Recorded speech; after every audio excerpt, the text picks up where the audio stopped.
Hello, welcome to my quick review of the Spark Models 1/43 scale Lotus Carlton. So this is the Vauxhall Lotus Carlton as opposed to the Opel Lotus Omega. That must be right. Okay, so, and it's even in right-hand drive. We can look at the dash there and see, and the steering wheel will be in there somewhere. Okay, so big fan of Spark models. I've got a lot of their models. Anyway, I'm just kicking off a little mini sub-series on Lotuses. I've got a good Lotus collection of Spark models and a couple of mini champs. And whilst I've done one complete video some time ago that covered all of them very quickly, I'm actually doing some individual ones. So do subscribe to the channel to see some more Lotus content. There'll be a playlist at the end of this video for the Lotus cars, the models. So here we go, looking at this one. Now, interestingly, this is a kind of a very dark blue, and I had an inkling that Lotus Carltons were a very dark green. So I'm not quite sure what's going on there. I'm not sure. My facts aren't quite straight there, so it's interesting. Now, there's loads of information about these cars in general, so I'm not going to get into that. A lot of, it was a really big supercar of the early 90s in terms of saloon car, whatever. So do look up Lotus Carlton, Lotus Omega.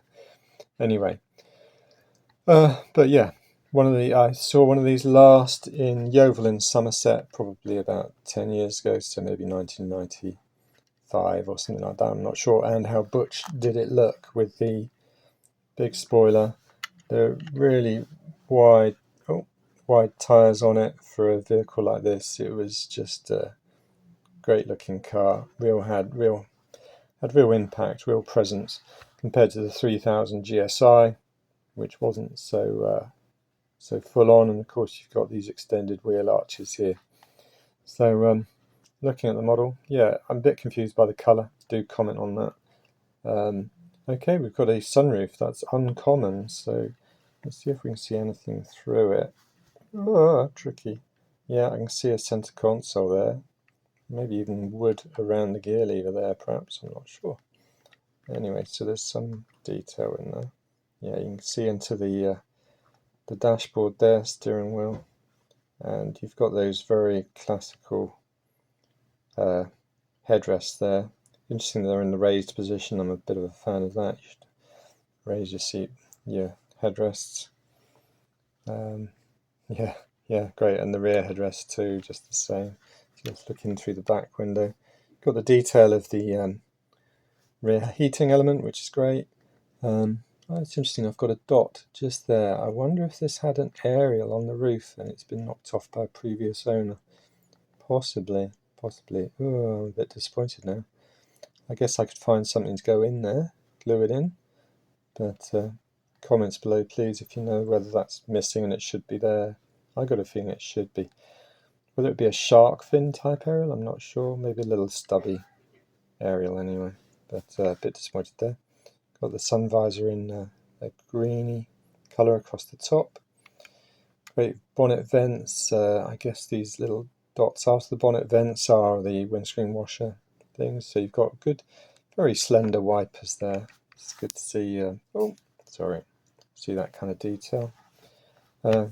Side repeater lamp, I believe, is just paint. And you've got a Lotus sticker on the side. Come around to the back. Wonder if that's an actual, probably would be an actual valid registration plate.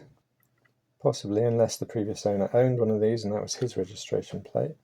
Maybe I'll look that up and put it in the description or the comments. You've got your twin exit exhaust, so let's look at the bottom detail. Yeah, you're lacking bottom detail completely.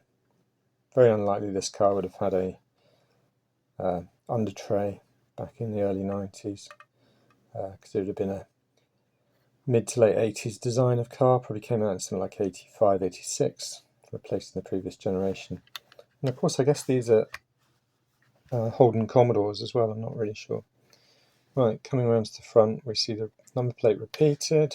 Oh, great, we've got wash wipe on the front headlights, so that's pretty nice. A Vauxhall badge on the front, as opposed to let's see how we can get that, as opposed to Lotus or Opel badge. Yeah, no, lovely. I do like these wheels, these kind of slightly offset 5-spoke. I'm a big fan of 5-spoke wheels. I think it's the natural layout for a car, or unless they're multi-spoke, you know, like an Alpine or something. Right, okay, excellent there. Yeah, wing mirrors, usual. Yeah, no, rear tail lights, yeah, not bad. Perhaps we've lost a bit of amberness in that bit there, which would probably be the amber indicator light. Maybe this has been exposed to sun, but no, I'm seeing consistent paint colour all the way around, so it wouldn't be direct sunlight. No, I don't know what's happened to this car. I'm confused as to why it's blue rather than green. Anyway, right, well, thanks for watching. I've got loads more 43rd scale. Like I say, this is a series on Lotus right now, and I've got a load of HPI and Spark models, a load of stuff on Porsches, 43rd scale, and some 12th scale Kyosho Lamborghinis and Cobra and all sorts of things, some 64ths, some 18ths. So thank you for watching. You'll hear from me again.